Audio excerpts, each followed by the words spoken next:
estudar os capítulos 49 a 51 do livro de Isaías.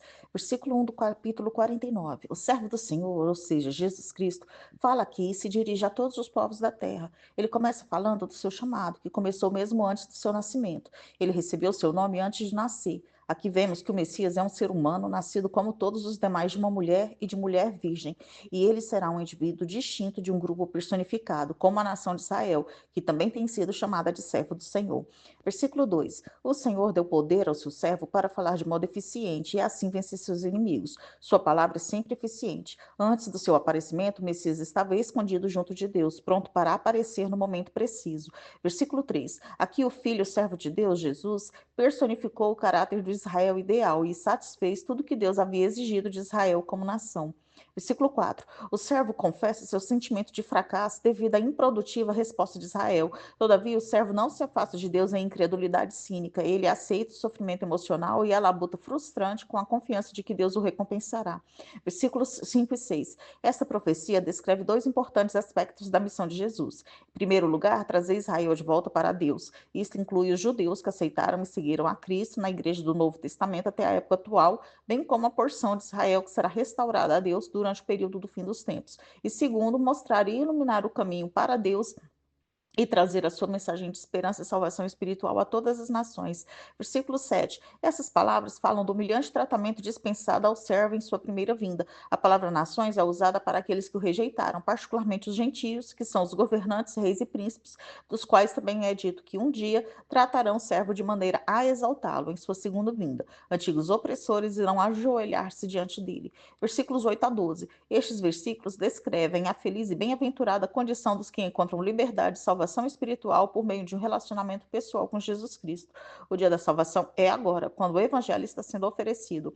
Versículo 14. Sião, personificada como uma mulher, representa Jerusalém. Ela se queixa dizendo que Deus a desamparou. O fato dos filhos dela estarem exilados a levou a sugerir que Deus tinha se esquecido dela. Deus respondeu ponderando a respeito da memória persistente de uma mãe. O povo de Israel pensava que Deus os tivesse abandonado na Babilônia, porém Isaías frisou que, da mesma forma que uma mãe amorosa jamais se esquece de seus filhos, o Senhor também não se esquece de seu povo.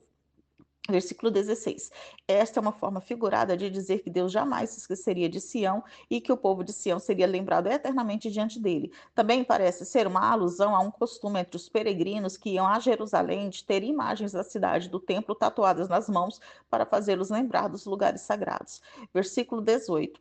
Os filhos de Sião, o povo de Deus, em breve se ajuntarão ao retornarem para Jerusalém. O quadro de Sião, usando seus filhos como um ornamento de casamento, sugere que a passagem subentende que Deus é o seu marido.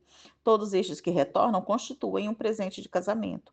Versículos 19 a 21. A passagem prevê um retorno tão abundante que Jerusalém não será grande o suficiente para todos os seus habitantes. A mãe Sião se surpreenderá e ficará imaginando quem gerou todos estes filhos. A resposta implícita não é outro senão o próprio Deus.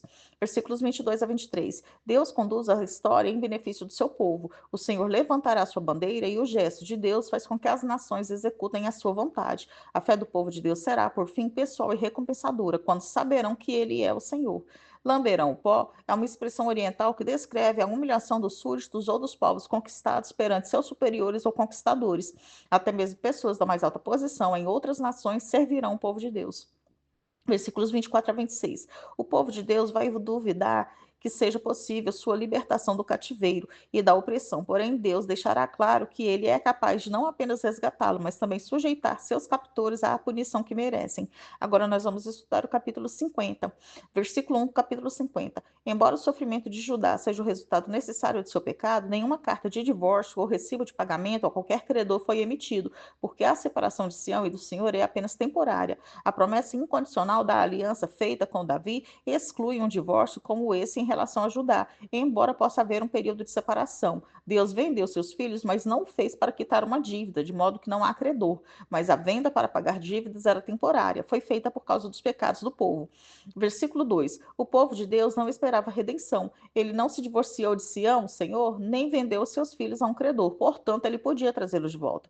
Além disso, Deus certamente é suficientemente poderoso para salvá-los. O ato de secar as águas reflete uma compreensão do Oriente Antigo de que as águas representavam as forças do caos. Deus as controla e pode dizimá-las à vontade. Seu controle sobre as águas e a referência à sua mão redentora fazem lembrar o Êxodo. Versículo 3. O pano de saco era usado como parte dos ritos de lamentação. Os céus lamentam em virtude dos atos de Deus de juízo. Versículo 4. O poder de Deus toma forma servil por meio de Jesus Cristo. O servo é um estudioso, bem treinado na palavra de Deus e cheio do Espírito do Senhor desde a infância. Ao contrário do culposo silêncio do povo de Deus, o servo é sensível à palavra de Deus. O Messias consolará os fracos e quebrantados, ao passo que ele mesmo encontrará consolação, força e encorajamento todas as manhãs através de um tempo pessoal com seu Pai, isto é, Deus. Versículos 5 e 6. O espancamento era o castigo padrão para os criminosos. Tirar a barba de alguém era sinal de desrespeito e desprezo. Zombar e cuspir eram demonstrações de ódio, insulto ou desgraça. Voluntariamente, Jesus sofreu esses tormentos no pretório de Pôncio Pilatos e no pátio do sumo sacerdote. Para realmente entendermos a obra de Cristo em prol da salvação, devemos reconhecer que tomou voluntariamente sobre si tanto o sofrimento como a morte. Cristo suportaria sofrimento, humilhação, dor e desgraça para cumprir o seu propósito de resgatar as pessoas das consequências do pecado e restaurar o relacionamento delas com Deus. Versículo 7. Cristo sabia que o seu sofrimento e a sua morte resultariam em salvação espiritual para todos os que confiassem nele e aceitassem o seu sacrifício pelos pecados. Ele estava tão seguro de que o Senhor lhe traria socorro que resolutamente decidiu permanecer impassível, por mais duro que pudesse ser o tratamento que o aguardava. Jesus demonstrou essa determinação ao dirigir-se a Jerusalém para ali ser crucificado. Versículos 8 e 9. Apesar do modo como estava sendo maltratado, zombado e repudiado, o servo tinha plena confiança no poder de Deus, de maneira que ele enfrentaria qualquer inimigo que surgisse.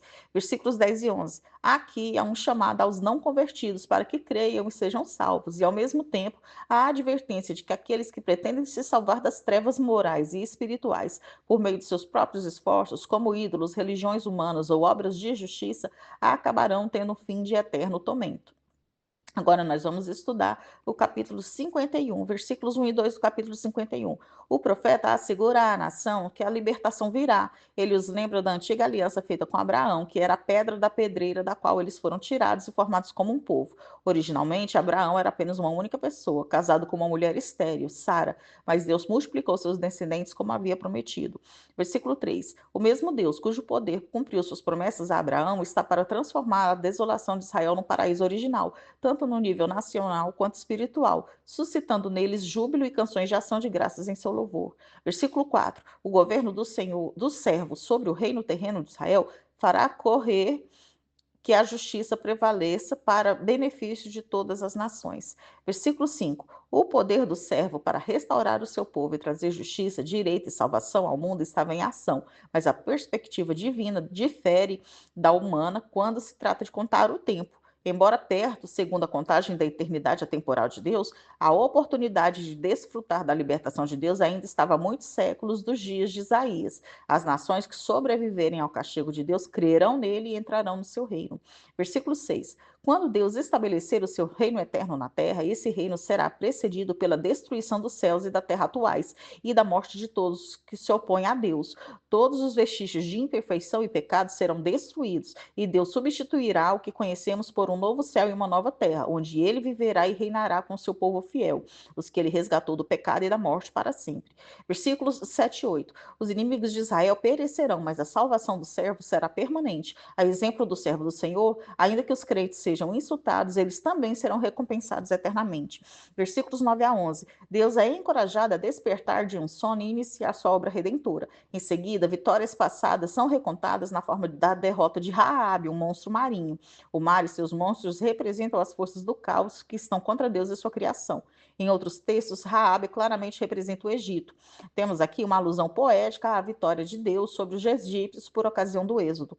Deus, afinal de contas, secou o mar e fez um caminho no Mar Vermelho. A libertação passada do povo de Deus, que o resgatou do cativeiro egípcio, é um bom exemplo para a futura libertação eterna do povo de Deus. Versículos 12 e 13. O Deus Criador repreende os medos do seu povo. Aqueles que temem o homem, que é mortal, se esquecem do Senhor. A oposição humana a Deus certamente não permanecerá. A ira humana nada é comparada à ira divina. Versículo 14. A palavra cativo se refere aos que foram exilados pelos babilônios. Alguns oficiais de alto nível foram literalmente lançados em prisões, mas outros o foram numa prisão metafórica, sendo removidos de sua terra e forçados a viver na Babilônia. Nenhuma escravidão pode privar o povo de Deus da salvação que lhes foi preparada. Versículo 15. Deus tem sob seu encargo as águas poderosas. Isso revela metaforicamente sua capacidade para controlar as forças do mal. Versículo 16. Aqui Deus fala com seu servo messiânico, por meio do qual guarda a sua aliança. Israel havia sido um povo infiel, mas ainda era o povo do Senhor, que receberia o Messias e ouviria suas palavras. Versículos 17 a 18. Jerusalém havia sentido a ira de Deus durante o tempo de sua prolongada subserviência a poderes estrangeiros, e nenhum poder humano era capaz de libertá-lo. No entanto, a punição terá um fim. Por outro lado, a Babilônia beberá do cálice da sua ira eternamente. Versículos 19 e 20. A cidade de Jerusalém sofreu duas perdas: a perda da prosperidade e de vidas humanas. Os habitantes de Jerusalém estavam indefesos nas ruas, tendo gastado todas as suas forças em lutar sem sucesso contra a ira de Deus. Versículos 21 a 23. Depois de Jerusalém experimentar a plena força do juízo de Deus, depois de seus habitantes beberem do cálice do furor de Deus, ele o tirará e o dará aos que a entristeceram. Entre esses, a Babilônia está especialmente em mente. O mesmo poder divino que humilhou Jerusalém agora inverte o jogo sobre os seus inimigos. Nós terminamos aqui o estudo dos capítulos 49 a 51 do livro de Isaías.